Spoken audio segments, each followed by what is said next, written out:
नमस्ते। आज मैं शुरू करने जा रहा हूं उद्र वंश के बारे में, जो आपको उड़ीसा पब्लिक सर्विस कमीशन के साथ साथ उड़ीसा से संबंधित जितने भी परीक्षा हैं उस सभी परीक्षाओं में उद्र वंश के बारे में पूछे जाते हैं।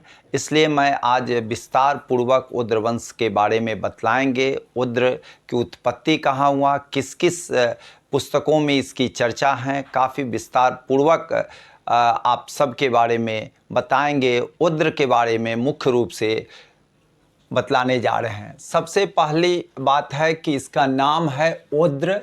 कहीं चर्चा है उद्र, कहीं उद्रका और कहीं हिंदी में उसको उद्र भी कहा जाता है। तो इसको आप ध्यान रखेंगे। नाम एक ही है, लेकिन कई ग्रंथों में कई लेखकों के द्वारा, संपादकों के द्वारा, मूर्धन्य विद्वानों के द्वारा स्थिति की चर्चा करने में कहीं कहीं लोग थोड़ा हल्का चेंज करके बोलते हैं। कहीं उद्र बोलते हैं, कहीं उद्र बोलते हैं, कहीं उद्रका बोलते हैं, और उसको कहीं कहीं इसका अन्य नाम भी चर्चा में है। ये उद्र जो क्षेत्र है या उद्र जो उद्र क्षेत्र के जो राजा हैं उनको भी उद्र कहा गया है। उद्र ज्योग्राफिकली क्षेत्र के रूप में, भौगोलिक क्षेत्र के रूप में भी उद्र कहा जाता है। राजा के रूप में भी उद्र की चर्चा आई है। तो मैं एक भौगोलिक रूप से भी और ऐतिहासिक रूप से भी इसकी चर्चा करने जा रहा हूँ। भौगोलिक रूप से चर्चा करने से पहले मैं थोड़ा सा इसकी प्राकृतिक सौंदर्य की चर्चा कर रहा हूँ।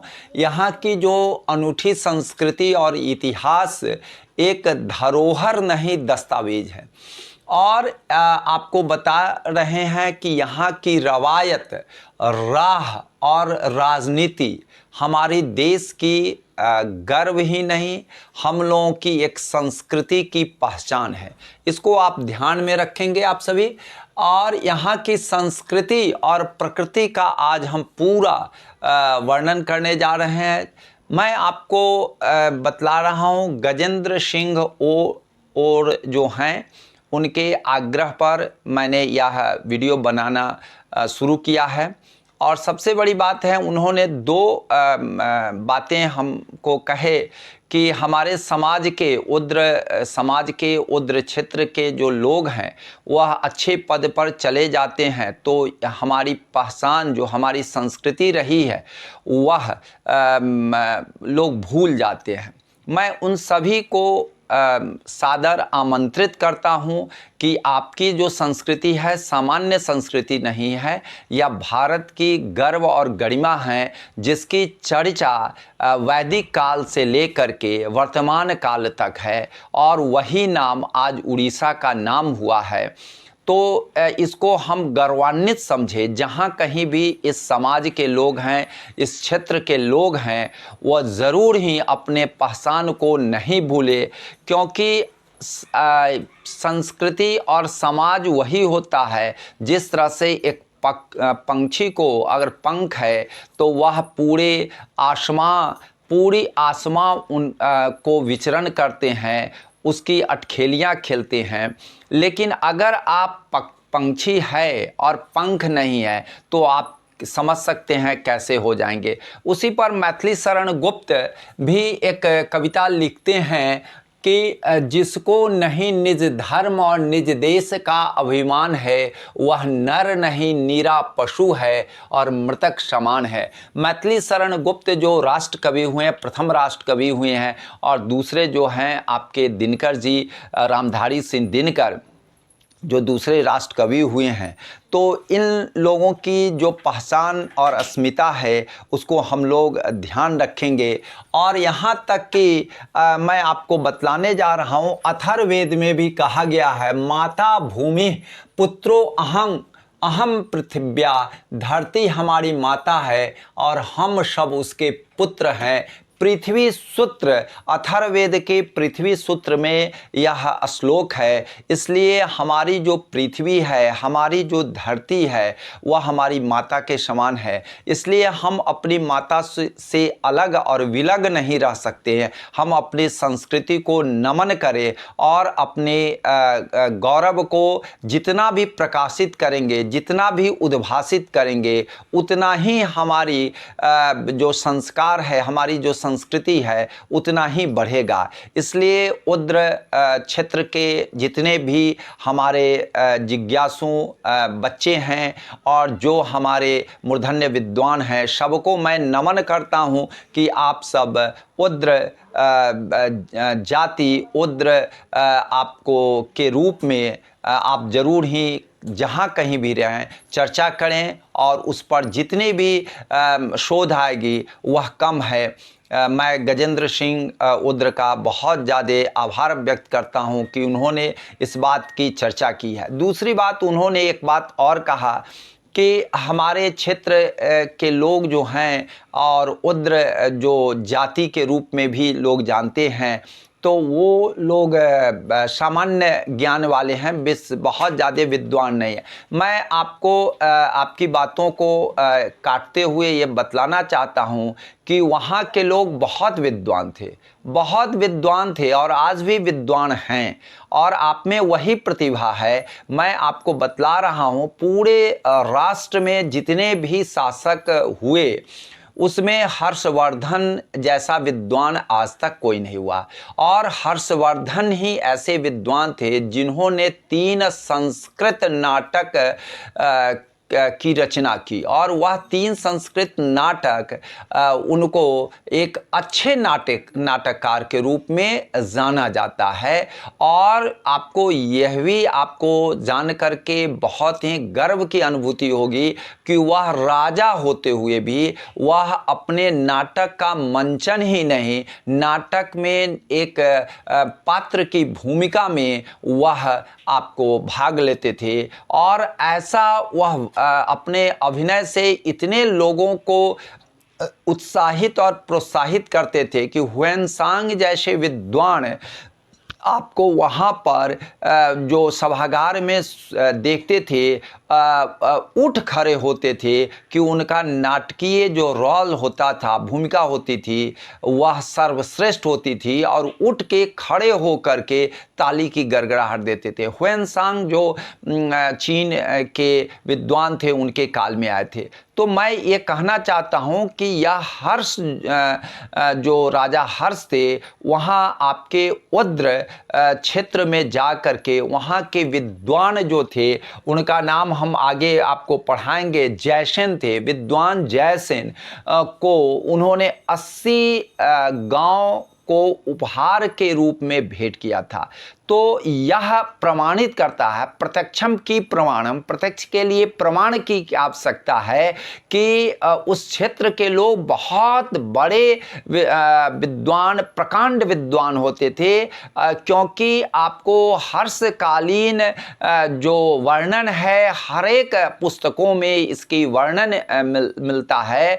उसमें वहाँ के जो विद्वान थे जयसेन, और उनको 80 गांव उनको उपहार में आपको सम्मान के रूप में उनको दिया गया था। और वह दिया गया था आपको हर्षवर्धन जैसे विद्वान राजा के द्वारा। हर्षवर्धन आज के राजा विद्वान हैं या नहीं है, इस पर बहुत सारी बातें हैं, आप जान ही रहे हैं। लेकिन हर्षवर्धन मूर्धन्य विद्वान थे और वह किसी का चयन करते हैं। जयसेन जो उद्र क्षेत्र के हैं और उनको 80 गांव की सम्मान भेंट की जाती है, तो इसका मतलब है कि जयसेन बहुत बड़े मूर्धन्य विद्वान थे जो हर्षवर्धन ने उनको जा करके वहाँ भेंट किया था। तो मैं आपको बतला रहा हूँ कि इस बात से आप एकदम आप गौरवान्वित होइए उस क्षेत्र के जो लोग हैं कि वहाँ विद्वानों विद्वानों की धरती है और वह हम लोगों को बस हम लोग जैसे लेखक और विचारक जो लोग हैं उन लोग उस सुरभि को, उस सुगंध को फैलाने का काम करेंगे तो निश्चित ही है कि आने वाली पीढ़ी और वर्तमान पीढ़ी अपने आप को उद्र क्षेत्र के और उद्र वंश के कहलाने में वह अपने आप को गौरवान्वित महसूस करेंगे। चलिए मैं आगे और भी बता रहा हूँ। मैं एक और बात बता रहा हूँ कि उद्र वंश जो थे वह साधारण वंश नहीं था। मैं आपको वैदिक काल से ही आपको चर्चा करने जा रहा हूँ और आपको वैदिक काल में मैं आपको एक बात बतलाने जा रहा हूँ कि इसका राजबली पांडे बहुत बड़े इतिहासकार हुए हैं और उन्होंने पुराणों के आधार पर वैदिक संस्कृति में जब चर्चा करते हैं तो वहाँ पर बतलाते हैं कि यह जो है आपको 3 वंश था। मानव वंश या सूर्य वंश भी कहा जाता है, दूसरा एल या चंद्र वंश कहा जाता है और तीसरा जो है सौद्युम्न वंश है। और वह सौद्युम्न वंश जो है 3 भागों में विभाजित होते हैं। उसमें एक गय है, गय से गया का संस्थापक गय है। वह जो हम बिहार में, हमारे बिहार में बहुत बड़ा तीर्थ स्थल है और पटना के नज़दीक है। मैं आपको बतला देता हूँ कि गया जो नामकरण हुआ वह गय वंश से हुआ और गय वंश जो है सौद्युम्न वंश के एक भाग है। 3 है जिसमें दूसरा है उत्कल जो उड़ीसा के संस्थापक है, औद्र क्षेत्र के हैं तो वह उत्कल है और तीसरा है हरिताश्व जो नाग वंश के पूर्वज हैं। तो आपको वैदिक संस्कृति में भी इसकी चर्चा है। मैं और आपको बता रहा हूँ, आपको राधा कृष्ण चौधरी की पुस्तक है भारतीय इतिहास जो आपको यूपीएससी और आपको उड़ीसा पब्लिक सर्विस कमीशन के बच्चे पढ़ते हैं। राधा कृष्ण चौधरी की किताब है, बहुत बड़े रिसर्चर रहे हैं और वह उन्होंने अपनी किताब में वर्णन किया है कि 350 से लेके 600 ईस्वी पूर्व में उद्र वहाँ पर चर्चा आई है उद्र के रूप में और वहाँ पर उद्र कुंगोद और कलिंग के रूप में, कुंगोद और कलिंग के रूप में चर्चा आई है। उद्र क्षेत्र है और उसमें आपको बता देते हैं यह जो है 3 कुलों से आया हुआ है। इसमें एक वशिष्ठ वंश है, दूसरा है माठर कुल वंश है और तीसरा जो है मुदगल वंश है। और यह आपको तीनों वंश जो हैं सो अपने वैदिक संस्कृति से लेकर के आज तक ऐसा विद्वानों का वंश बहुत ही कम देखने को मिलता है। तो यह जो हैं आप सभी उस क्षेत्र के निवासी जो हैं कहीं न कहीं वशिष्ठ वंश के हैं, कहीं न कहीं माठर कुल वंश के हैं और कहीं न कहीं मुदगल वंश के हैं। मैं आपको बतला रहा हूँ महर्षि मुदगल जिनका संबंध मीन्स उनकी जो निवास स्थल थी शिवहर जिला के पहाड़पुर गांव के पास ही उनकी कुटिया थी और वह बागमती नदी के तट पर रहते थे। और आपको बता दें कि आपको जब श्री राम की शादी तय हो गई आपको जनकपुर में, तो वह आपको सभी चारों भाई आते हैं और लौटते के क्रम में सीता जी को और भी उनकी जो तीनों बहनें हैं उनको ले करके बारात जब लौटती है तो चंपारण्य जो अभी चंपारण कहा जाता है, चंपारण जिला है, बिहार का एक ज़िला है और वहाँ के जंगलों में जो राक्षस लोग थे वह उन पर अटैक कर देते हैं, आक्रमण कर देते हैं और भरत जी को मूर्छित कर देते हैं। तो भरत जी को जब मूर्छित कर देते हैं तो उसमें भगवान राम भी विकल हो जाते हैं, रोने लगते हैं और बड़े करुण स्वर में कहते हैं कि इस बचाओ, भरत को बचाओ। तो उसमें लोगों ने उनको बतलाता है कि महर्षि मुदगल पास में ही रहते हैं। महर्षि मुदगल धनुर्धर तो थे ही, श्रेष्ठ धनुर्धर थे, साथ में वह आयुर्वेदाचार्य थे। तो उन्होंने सबसे पहले उनका उपचार किया और उपचार करने के तदुपरांत उन्होंने उस राक्षसों को मार भगाया है। तो और महर्षि मुदगल जो हैं वह साधारण व्यक्ति नहीं थे और उनकी पुत्री ही अहिल्या थी। और अहिल्या जो आपको मालूम है कि जिसकी स्वयंवर रचाया गया था, उस स्वयंवर में खुद इंद्र भगवान से लेकर के जितने भी ऋषि मुनि महात्मा सभी आए थे और उसमें आपको इंद्र भगवान की हार हुई थी। और उसी इंद्र भगवान की जो हार थी उसी का बदला लेने के लिए उन्होंने बहुत तरह के गलत रूप से उन्होंने अहिल्या को आपको शिकार बनाया, जिसके चलते वह कहानी आप लोग जानते ही हैं और मैं उस पर बहुत ज़्यादा चर्चा नहीं करना चाहता हूं। लेकिन उनकी बेटी थी, लेकिन उनके जो बेटे थे वह जो है उड़ीसा के क्षेत्र में चले गए। उद्र वंश जो आया सो उनके ही वंश के लोग हैं। इसलिए आप उद्र वंशीय मैं सभी लोगों से और उद्र क्षेत्रीय लोगों से मैं जरूर निवेदन करना चाहता हूं कि आपका वंशज बहुत ही विद्वान और गरिमा का वंशज है। और मैं तो आपको कुमारी वंदना द्वारा लिखित शिवहर का इतिहास है और मैं उसका संपादन किया था, तो उसमें आपको मैं बता देता हूं महर्षि मुदगल से आप लोगों का संबंध है। मिस शिवहर और कहीं न कहीं उड़ीसा से संबंध है कि उनके वंशज हैं। महर्षि मुदगल का आश्रम शिवहर जिला में है, आज भी है।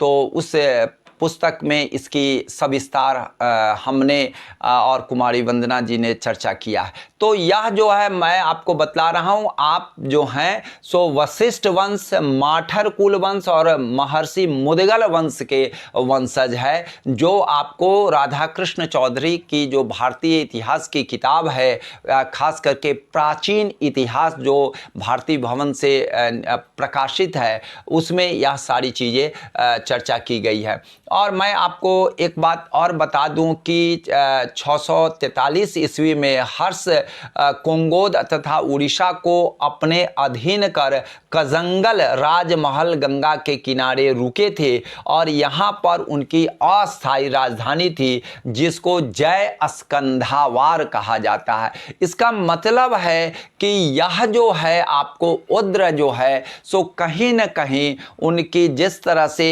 उड़ीसा जो है भारत का एक राज्य है, आपको हर्ष के काल में कहीं न कहीं उद्र जो क्षेत्र था या उद्र वंश था वह एक उनकी राज्य थी, जिसको जय स्कंधावार कहा जाता है। तो इस ऐतिहासिक दृष्टिकोण से भी यह क्षेत्र बहुत ही उत्कृष्ट है। इसका दस्तावेज जो है सो बहुत पुराना है और बहुत ही गौरवान्वित करने वाला है। मैं आगे आपको बतला रहा हूं कि मनु स्मृति में भी मनु के 10वां श्लोक 43 संख्या और 44 में भी वर्णन है औद्र का, और उसमें आधुनिक उड़ीसा का पूरी उड़ीसा का क्षेत्र और पूर्वी उत्तरी क्षेत्र और उत्तर में जाजनगर तक यह क्षेत्र है। मनु स्मृति में भी आपको इसकी चर्चा है।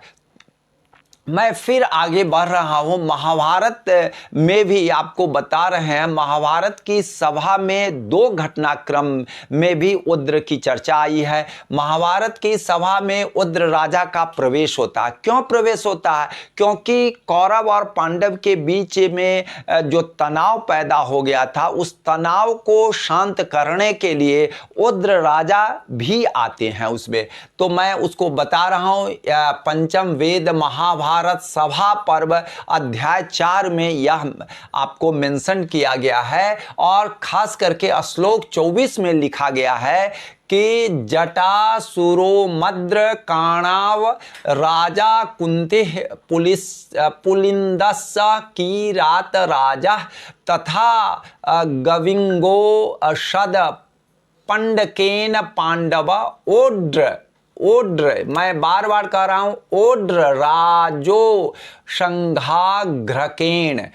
इसमें साफ मतलब है, भावार्थ भी मैंने लिख दिया है। महाभारत की सभा में कौरव और पांडवों के न्याय के लिए महाराजा ओड्र, उड़ीसा नरेश जिसको हम लोग कहते हैं, कुंती, पुलिंद, किरात, बंग, अंग, पुंड्र, आंध्र आदि आदि नरेश जन सम्मिलित हुए, इन्हीं राजाओं ने न्याय किया था। तो यहाँ भी इस श्लोक में स्पष्ट रूप से चर्चा आती है कि उद्र राजा की चर्चा आती है, जो उद्र क्षेत्र का है। उद्र ज्योग्राफिकली भौगोलिक रूप से उद्र क्षेत्र भी है, उद्र राजा भी है। चाहे उसका नाम उद्र कहीं चर्चा में आए या चाहे कहीं उद्र आए, लेकिन चीज एक ही है, इसको आप समझेंगे। और मैं आपको बतला रहा हूं, जब बात फाइनली जब लड़ाई की स्थिति हुई तो उद्र जो हैं, जो विवेकशील हैं, उद्र जो क्षेत्र के लोग हैं, न्यायोचित कार्य करते हैं, वीरोचित कार्य करते हैं, उन्होंने कौरव का साथ नहीं दिया, गलत का साथ नहीं दिए। इसलिए आज भी उस क्षेत्र के जो लोग होते हैं, उद्र क्षेत्र के लोग, वह बड़ा ही न्यायोचित और स्पष्टवादी होते हैं। वह झूठ फरेब में नहीं रहते हैं, वह शांत चित्त होते हैं, दत्त चित्त होते हैं। और वह आपको इससे आपको प्रमाणित होता है कि उद्र राजा पांडव की तरफ से लड़े हैं, मीन्स पांडव जो है न्याय के लिए लड़े हैं। इसलिए आप यह समझें कि आपका जो क्षेत्र है वह न्याय का क्षेत्र है। आप सभी न्यायोचित कार्य करने वाले हैं, वीरोचित कार्य करने वाले हैं, और स्वाभाविक है न्याय के साथ जो रहेगा उसको निश्चित ही यशस्वी, वर्चस्वी, मनस्वी और तपस्वी की उपाधि मिलेगी। मीन्स वीरता का ही नहीं, जीत का यशोगान आप लोगों के चलते ही होता है। तो यह जो है उन्होंने पांडवों के साथ दिया, कौरव के साथ नहीं दिया। तो यह भी प्रमाणित है। मैं महाभारत के 2 अंश के बारे में आपको बतलाया है। फिर मैं आपको आगे आता हूं, कालिका पुराण की चर्चा करता हूं। कालिका पुराण में 4 दिशाओं में 4 पीठों का उल्लेख किया गया है, जिसमें ओड्र नामक पीठ को प्रथम पीठ के रूप में ग्रहण किया गया है। और उसका श्लोक है ओड्डाख्यम प्रथम पीठम, द्वितीयम जाल शैलकम, तृतीयम पूर्ण पीठम, तू काम रूपम चतुर्थकम, ओड्रपीठम पश्चिमी तथैवोड्रेश्वरी शिवाम, आपको कात्यायनीम जगन्नाथ मोड्रेशम च प्रपूज्येत। आपको इसका मतलब होता है कि वहाँ पर जो पीठ है उसमें जो जगन्नाथ पुरी है वह, और ख़ास करके उस क्षेत्रों में जो आपका ओड्र नामक पीठ है, जो जगन्नाथपुरी के रूप में भी जाना जाता है। कालिका पुराण के 64, 43 और 44 में यह वर्णित है श्लोक। तो आप समझ सकते हैं धार्मिक रूप से भी ओड्र क्षेत्र जो है, जहाँ पर जगन्नाथ जी का स्थान हो, जहाँ पर जिसका कोई नाथ नहीं हो उसका जगन्नाथ जब साथ हो, तो उसको आप कमज़ोर नहीं कहेंगे, वह तो गौरवान्वित होने की बात है। आध्यात्मिक रूप से, आपका विद्वता के रूप से, रमणीकता के नाम से, जो भौगोलिक जो सुगंध है, सुरभित है, वह शब्द से आपको पता चलता है, आपको श्लोक से पता चलता है, पौराणिक ग्रंथों से पता चलता है कि यह क्षेत्र जो था आपको बहुत ही सुंदर और सुकोमल और सुगंधित और सुवासित यहाँ पवनें बहा करती थी। तो यह आपको इससे पता चल गया होगा। मैं आपको थोड़ा सा चर्चा आपको कर रहा हूं कि हर्षवर्धन काल में भी आपको उद्र विद्वान जयसेन को 80 गांव दिया गया है और उसके राजकीय आय को उनको उपभोग करने के लिए दिया गया है। और मैं आपको बता देता हूं 639 ईस्वी में ह्वेनसांग भी इस क्षेत्र में गए हैं और उन्होंने उसकी चर्चा ओदियाना के रूप में चर्चा किए हैं। और ओदियाना जो है सो आपका जो उद्र को ओदियाना कहते हैं, क्योंकि ह्वेनसांग जो हैं सो उसको ओदियाना कहते हैं, लेकिन वह उद्र क्षेत्र ही है और वह कई बुद्ध ग्रंथों में बुद्ध से संबंधित कई पाली ग्रंथों में ओदियाना के रूप में भी वर्णित है। तो यह आपको बहुत बड़ी बात है। मैं विश्वकोश से भी आपको बता रहा हूं। विश्वकोश के तृतीय खंड पृष्ठ 532 में ओड्र देशानाम राजा ओड्र अण मीन्स वह ओड्र देश का राजा ओड्र है, इसकी भी चर्चा विश्वकोश के तृतीय खंड पृष्ठ 532 में यह वर्णन है। मैं संस्कृत ग्रंथ में भी कई संस्कृत ग्रंथों में इसकी चर्चा है। इस क्षेत्र को उत्कल के रूप में भी चर्चा आती है और उसका संस्कृत में वर्णन है। उत्कृष्ट कलाया देश यह शह उत्कलः मीन्स उत्कृष्ट मीन्स क्या होता है, अति सुंदर, जिसको हम लोग कहते हैं सर्वोत्तम। तो यह और कलाया मीन्स क्या होता है, कला।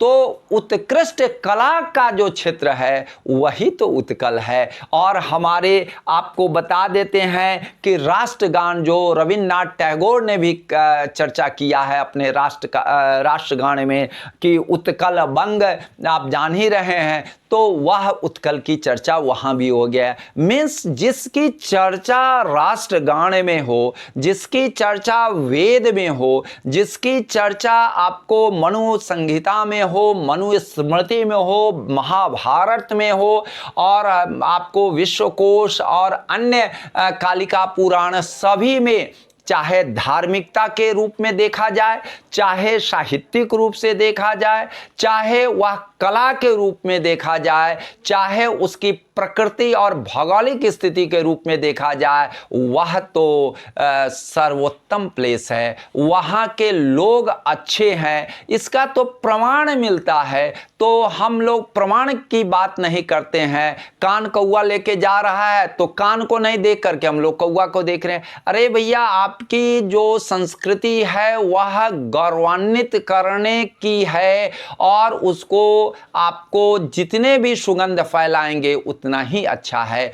चलिए मैं थोड़ा सा अंग्रेज़ी वाले लोगों को भी थोड़ा चर्चा कर दे रहा हूँ। बहुत सारे बच्चे अंग्रेज़ी जानते हैं तो उस दृष्टिकोण से भी मैं बता दे रहा हूँ। The present name of Odisha has been derived from the name Odra और उद्रा और उद्रका। तो यह जो नाम है उद्र का और उद्र का, यह जो है उड़ीसा का यह प्राचीन नेम है और उसी से यह निकला हुआ है उड़ीसा।